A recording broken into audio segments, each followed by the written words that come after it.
Your job is to assist me, hindi manduhan ako. Know your place.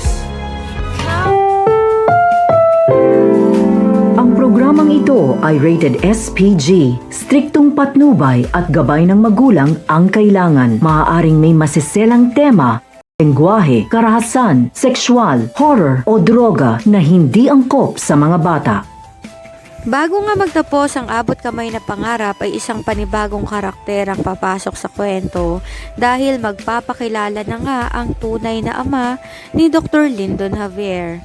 Matatandaan nga na inakala ni Dr. Lyndon Javier na ang kanyang tatay at ang kanyang nanay ay namatay na, subalit ang hindi niya alam ay nagkaroon lamang pala ng amnesia ang kanyang ama.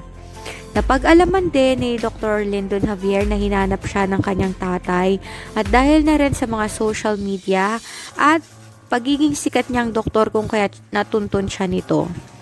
Ikinagulat naman ng kanyang ama nang makita si Giselle Tanyag sa Eastridge Hospital at hindi niya akalain na dito pa talaga sila magkikita. Nagulat noon si Giselle nang makita ang lalaking nakabuntis sa kanya sa Amerika.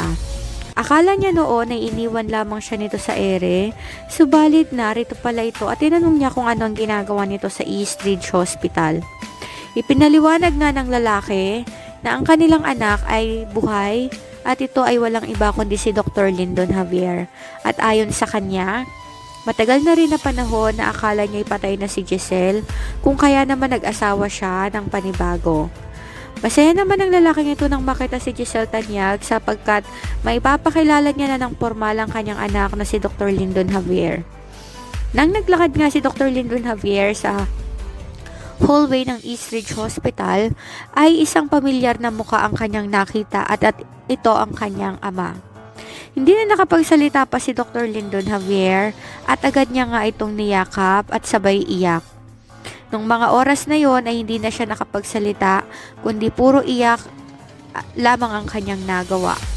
Sinabi nito na matagal niya nang hinanap si Dr. Lyndon Javier, subalit hindi niya alam kung paano haharap dito dahil alam niya na malaki ang pagkukulang niya dito. Kasunod nga noon ay pinakilala niya si Giselle Tanyag bilang tunay na nanay ni Dr. Javier.